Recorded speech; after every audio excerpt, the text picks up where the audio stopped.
Hey everyone! So it's Monday, time for a new audio.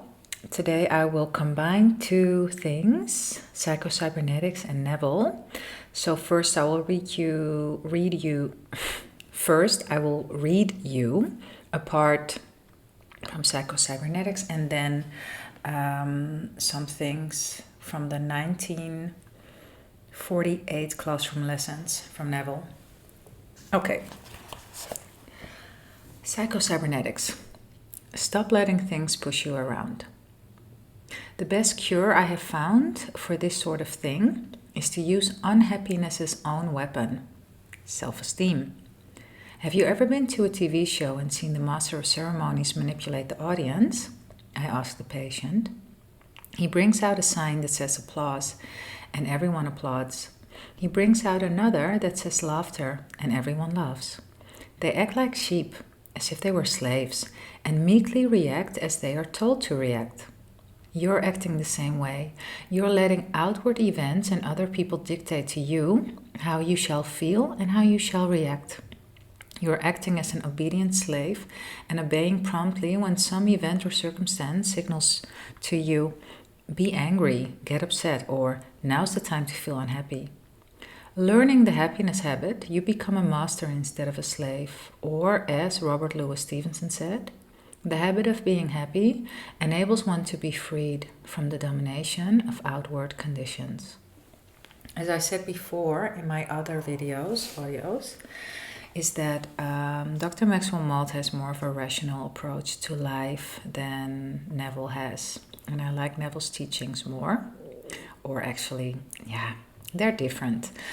I resonate more with Neville's teachings, and I also really do like Maxwell Maltz's take on things because he explains in a very understandable way, in a more rational way, why it is that self-concept dictates everything. He has magical approaches too in his work.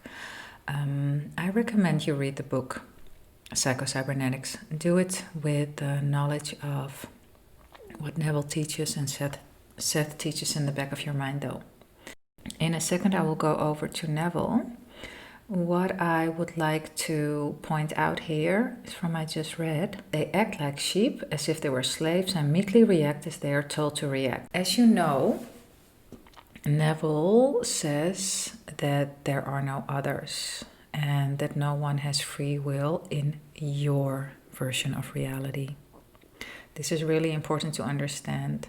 Like there are others, but the people that you interact with in your world behave like you expect them to behave based on your expectations, your thoughts, feelings, and beliefs about them and about you.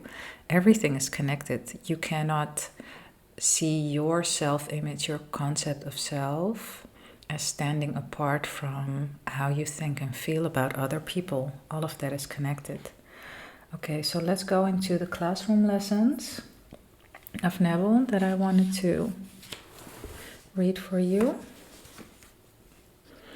So it is not a continual, like the lessons are more extensive, but I picked out the things that I find are really interesting, that link in with each other and that are wonderful to know and understand better.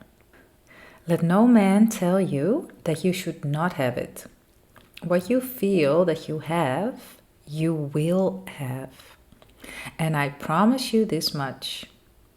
After you've realized your objective, on reflection, you will have to admit that this conscious reasoning mind of yours could never have devised the way.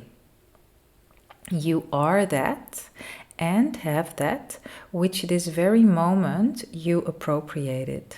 Do not discuss it. Do not look to someone for encouragement because the thing might not come. It has come. Go about your father's business doing everything normally and let these things happen in your world. So this is the Barbados story. Anyone who knows Neville knows what I'm talking about. And if you don't, then check out the link in the description about Barbados. Okay, I continue As you know, all of the Bible stories are your stories. Its characters live only in the mind of man. They have no reference at all to any person who lived in time and space or to any event that ever occurred upon earth. Because consciousness is the only reality, I must assume that I am already that which I desire to be. If I do not believe that I am already what I want to be, then I remain as I am and I die in this limitation. Man is always looking for some prop on which to lean. He is always looking for some excuse to justify failure. This revelation gives man no excuse for failure. His concept of himself is the cause of all circumstances of his life. So here, when he says man is always looking for some prop on which to lean, you can also see this as that you give your power to stones or to the stars or your what is it called, star sign? That you count on astrology to predict the future for you. And it's all fine, whatever works for you. But the sooner you understand that everything comes from within you, what you expect, your concept of self, your self-image, what you feel to be true about you and about the world and about the people around you, that is what materializes. All changes must first come from within himself. And if he does not change on the outside, it is because he has not changed within. When man fully understands this, he knows that public opinion does not matter, for men only tell him who he is. The behavior of man constantly tells me who I have conceived myself to be. One more time, this one. When man fully understands this, he knows that public opinion does not matter, for men only tell him who he is. The behavior of man constantly tells me who I have conceived myself to be. And by the way, it is not that you have to do something extensively to change this. Seth says the point of power is now. So just by feeling at this very moment, just by feeling good, you change the past. Just by feeling yourself to be different than you were before, just by changing your concept of self, everything changes in an instant. The thing to do is stay here, constantly return to this new self-image that you have decided that you want to be, decided that you want to become, and continue to be there. And at one point, you reach mass, or that's how Seth explains how things materialize. It reaches a mass, and then when it has reached a mass in framework 2, it will be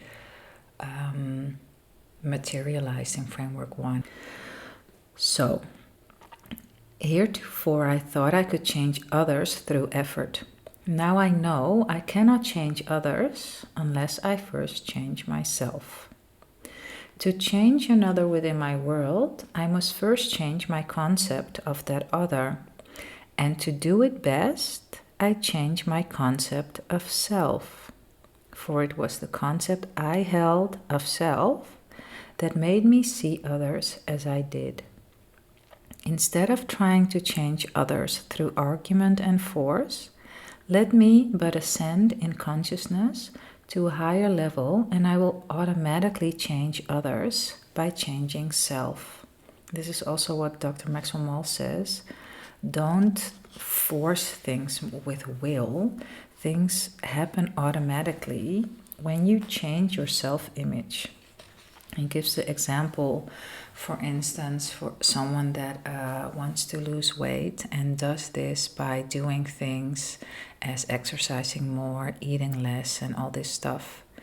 If you don't change the self-image into one that is healthy, doesn't like junk food, is thin, feels thin and strong, all this stuff, then you can do what you want, but you will snap back at one point to exactly the same weight. So change the concept of self, change others automatically, change the world. Everything is now. You can't even, like I wanted to say, you don't have to create on the outside. You cannot create on the outside. You're fighting paper dragons when you do that. You can only change on the inside. Change your concept of self, and automatically others change.